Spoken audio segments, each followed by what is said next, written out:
Welcome है guys एक दूसरी क्लास में।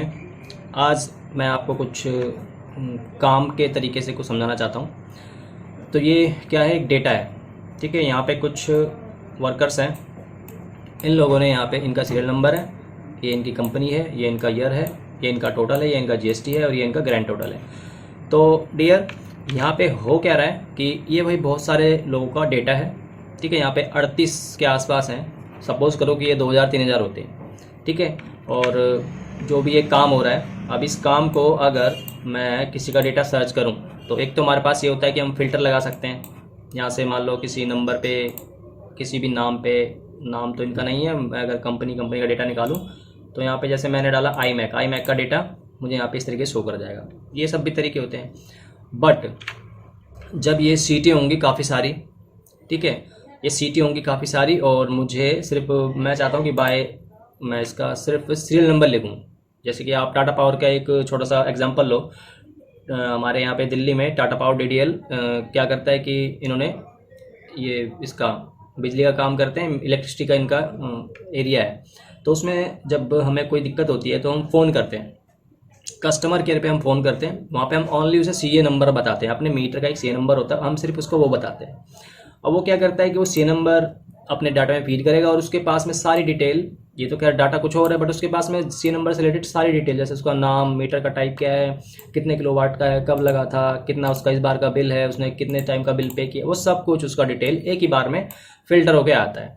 अब देखिए वो क्यों होता है। अब यहाँ तो चलिए हमें कंपनी पता है, बाई चांस बाय नेम हमें सर्च करना है, या एक सीए नंबर या फिर एक न्यूमेरिकल जो होता है वो एक यूनिक हो सकता है, बट नाम किसी के डबल डबल हो सकते हैं, कंपनियां भी डबल डबल, डबल तो नहीं फिर भी एक कंपनी में काम करने वाले बंदे डबल ट्रिपल हो सकते हैं।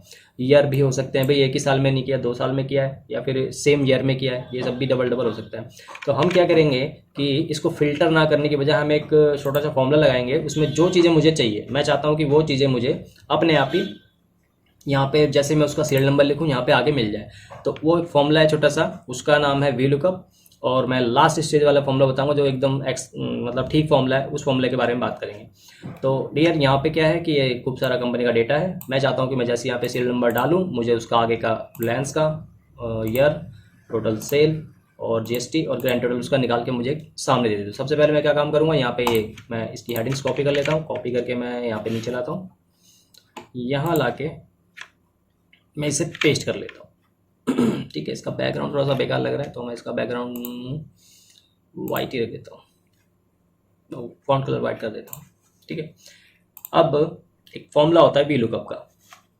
उसमें क्या होगा कि मैं इस सेल के अंदर यहाँ पे मैं वी लुकअप में इस सेल के अंदर अपना वी लुकअप, जो भी मैं सेल नंबर यहाँ पे इनमें से कोई डालूंगा तो उसके हिसाब से अपने आप एक कंपनी का नेम आए, उसका ईयर आए, उसका टोटल आए, उसका जीएसटी, ये सब आए।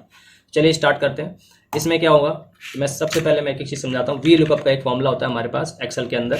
इसमें क्या होता है, वी लुकअप की फॉर्मूले को सिंटेक्स जैसे आता है, हम इस पर आने के बाद टैप मारेंगे। टैप करने के बाद यहाँ पे सबसे पहले यहाँ पे पूछता है lookup value. Lookup value number पे ऐसे क्लिक, उस सेल का यहाँ पे एड्रेस आ जाएगा। ठीक है, उसके बाद फॉर्मूला क्या कह रहा है, यहाँ पे कॉमा स्टॉप लगाने के लिए बोल रहा है कि भाई लुकअप वैल्यू के बाद आप ये जो वैल्यू है ये आप किस टेबल में फाइंड करेंगे। ठीक है, यहाँ पे किस टेबल में फाइंड करेंगे, तो या तो आप इस टेबल के लिए इसको पूरे को रेंज को सिलेक्ट कर लो इस तरीके से, या फिर आप इस टेबल का कोई नाम दे दो। तो मैं इस टेबल का कोई नाम दे के करूँगा, क्योंकि ये बेस्ट तरीका बताऊँगा, वो बीच के तरीके मैं नहीं बताऊँगा। वैसे 4 तरीके से निकलता है बट बेस्ट तरीका बताऊँगा। तो मैं एक काम करता हूँ, मैं इस टेबल का सिलेक्ट करने के लिए आप कंट्रोल से पहले सेल पे सिलेक्ट करेंगे, control shift right, control shift down, और उसके बाद यहाँ पे जाएंगे और इसका कोई एक नाम दे देंगे। जैसे मैं कहता हूँ इसका नाम है कंपनी डेटा लिस्ट, तो कंपनी अंडरस्कोर डेटा लिस्ट, ये मैंने इस सेल का पूरी रेंज का एक नाम दे दिया, जिससे क्या होगा कि मुझे बार बार अपने फॉर्मूले में ये सब ना करना पड़े। उसके बाद चलिए दोबारा से लगाते हैं, V lookup value, then comma, then मैंने क्या नाम डालता, कंपनी, ये देखिए नीचे यहाँ पे नाम आ रहा है कंपनी डेटा लिस्ट, मैंने इस पर लगा के टैब मार दिया। ठीक, उससे फ़ायदा क्या होगा, फ़ायदा ये होगा कि ये रेंज आगे नहीं खिसकेगी। ठीक है, जब मैं इस फॉर्मूले को ड्रैग करूँगा तो ये रेंज आगे नहीं खिसकेगी और सबसे बड़ा फायदा तो ये होगा, ये रेंज आगे नहीं किसी की, मुझे यहाँ पे जो भी रेंज आएगी उसको अगर मैं रेंज लेता तो मुझे उसको फिक्स वगैरह करना पड़ता। फिक्स में आगे शायद समझा चुका हूँ, दोबारा से उस पर नहीं जाएंगे। तो मैंने यहाँ पे सीधा सीधा इसका नेम देके कंपनी डेटा लिस्ट लिया, कॉमा लगाया, कॉमा के बाद यहाँ पूछ रहा है कॉलम इंडेक्स नंबर। तो कॉलम इंडेक्स नंबर पे क्या है कि भाई ये जो मेरा टेबल है, इस टेबल के अंदर मुझे क्या चाहिए, सीरियल नंबर के बाद मुझे कंपनी का नेम चाहिए। तो इस पूरी की पूरी टेबल के अंदर मेरा पहला जो कॉलम इंडेक्स नंबर होगा, पहला हो गया सीरियल नंबर, दूसरा हो गया कंपनी नेम, तीसरा हो गया ईयर और चौथा हो गया टोटल सेल।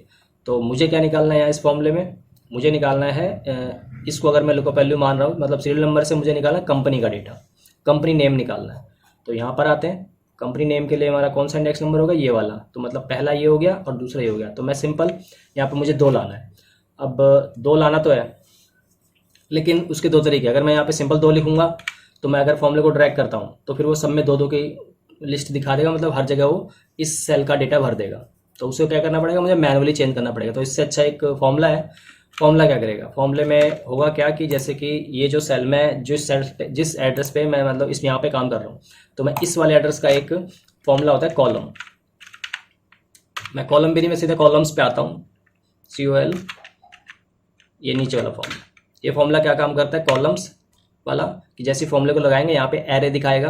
ये कह रहा है कि भाई एरे बताइए, तो मैंने कहा भाई एक ये है और एक ये है, और मैं जैसे इसको एंटर करूँगा यहाँ पे वैल्यू आ जाएगी 2।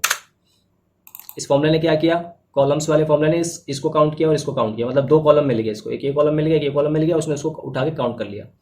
ठीक है, अब इसी का यूज़ हम इसको बताने के लिए करेंगे कि भाई यहाँ पे मुझे 2 नंबर चाहिए, मतलब यहाँ पे कॉलम इंडेक्स नंबर 2 चाहिए। तो आगे बढ़ते हैं यहाँ फॉर्मूले में, और यहाँ पे कितना नंबर आया, 2 नंबर आया। तो इससे मुझे कोई मतलब नहीं, मैं यहाँ पे सीधा कॉलम्स का फॉर्मूला लगाऊंगा, कॉलम्स का फॉर्मूला लगाया, और मैं इसको कहीं से भी रेंज दे दूंगा। अब रेंज दे देंगे तो उससे हमें कोई मतलब नहीं, उसके अंदर वैल्यू है नहीं है, मैंने कॉलम्स का लगाया, उसको कोई फर्क नहीं पड़ता। तो 1 और 2 मैंने नीचे से 2 सेलेक्ट कर लिए। अब यहाँ पे जब ये यहाँ पे रहेगा फॉर्मूला, तब तो ये क्या काम करेगा, चलिए वो मैं बाद में समझाता हूँ। उसके बाद ये कॉलम्स का फॉर्मूला लग गया, लगने के बाद फिर दोबारा से यहाँ पे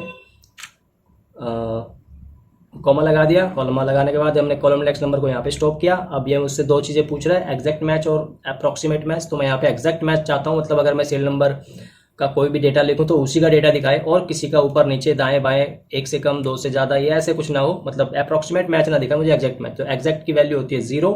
आप अगर यहाँ से फॉल्स भी लिखोगे तो भी चलेगा। तो मैं सीधा यहाँ पे शॉर्टकट से चलूँगा, मैं यहाँ पे लिखता हूँ 0 bracket close and then enter.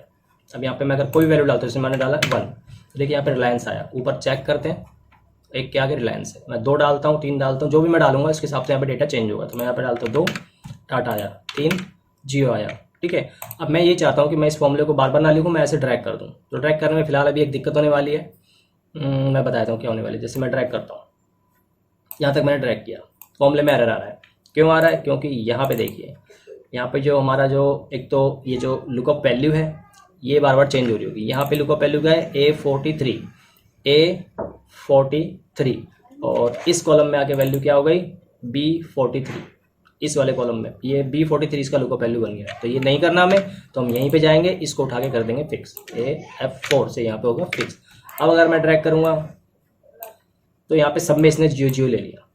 ठीक है, अब क्यों लिया, क्योंकि कॉलम इंडेक्स नंबर क्या चल रहा है, वहाँ पे 2 ही चल रहा है। यहाँ पे इसने B44 C44 यहाँ पे 2 कॉलम सेलेक्ट किए, मतलब यहाँ पे है 2 नंबर।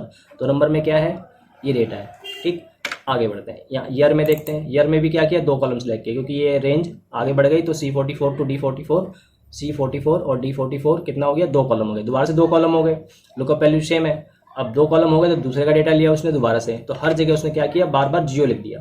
ठीक है, तो हम क्या करेंगे, यहाँ पे इस वाले फॉर्मूले में, पहले वाले पे जहाँ पे हमने फॉर्मूला लगाया था, यहाँ पर आएंगे, और यहाँ पे आने के बाद हम इसको भी कर देंगे यहाँ पे F4 मार के फिक्स। तो अब जब फिक्स हो गया तो वो क्या करेगा, जब जब आगे बढ़ेगा तब तब वो एक एक जो कॉलम का जो फॉर्मूला हमने लगाया है, एक एक करके वो आगे बढ़ाता रहेगा। जैसे यहाँ पर आया 1 और 2 और 3, ये फिक्स हो गया। ये वाला A43 यहाँ फिक्स हो चुका है। तो A43 तो वहीं पे रहा, जब आगे बढ़ा तो ये भी काउंट हुआ, ये भी काउंट हुआ। ठीक, ऐसे जब हम यहाँ पर आए तो A43 कहाँ गया, ये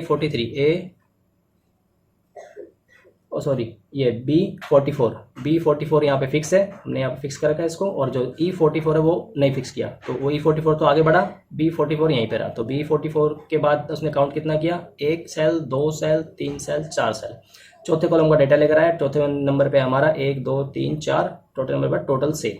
यहाँ पे देखते हैं, यहाँ पे आ गया टोटल सेल। ठीक है। ऐसे फिर यहाँ पे जीएसटी आया, यहाँ पे ग्रैंड टोटल आया। तो ठीक है गाइज, आशा है कि आपको ये VLOOKUP जो फाइनल फॉर्मूला होता है ये VLOOKUP का आपको समझ में आया होगा। ठीक है। अच्छा, एक काम और करते हैं, यही फॉर्मूला अगर मैं जैसे मैं थोड़ा छोटा कर लेता हूँ, अगर ये डेटा मुझे ऐसे ना लिख के, ये डेटा अगर मुझे ऐसे लिखा हो, मैं इसे पेस्ट कर रहा हूँ वापस और यहाँ ट्रांसफॉर्म्स करके ओके करता हूँ, तो ये डेटा मुझे इस तरीके से लिखा हुआ है और मैं इसके अलाइनमेंट कर लेता हूँ, राइट। ठीक है। अब इसको कैसे करेंगे, तो गाइस कुछ नहीं है इसमें, यहाँ कुछ नहीं है, बस यहाँ पे जैसे यहाँ पे कॉलम्स लगाता है यहाँ पे फॉर्मूला इंडेक्स नंबर के लिए, यहाँ पे रोज का फॉर्मूला लग जाएगा। तो फास्ट करते हैं, यहाँ पे लगा मैंने VLOOKUP, लुकअप वैल्यू मेरी ये वाली हो गई, इसको मैं यहीं के यहीं फिक्स कर लेता हूँ, कॉमा मैंने इस टेबल का नाम टेबल एरे पूछ रहा है यहाँ पे, तो टेबल एरे का कंपनी नेम से बनाया था मैंने, कंपनी डिटेल, कॉमा अब मैं यहाँ पे कॉलम का लगाया, मैं यहाँ पे रोज का लगाऊंगा, रोज का फॉर्मूला लगाया, यहाँ पे कोई भी 2 रो ले ली मैंने, रो से मतलब है मेरा ऐसे जाऊँगा, अब मैं ऐसे ना जाके ऐसे जाऊँगी, रोज ऐसे काउंट होती है, तो मैंने यहाँ से इसको ड्रैग किया, रो ले ली और इस वाले को यहाँ पे ले आके कर दिया फिक्स। ठीक है। यहाँ पे किया bracket close, comma exact match 0 enter, yes.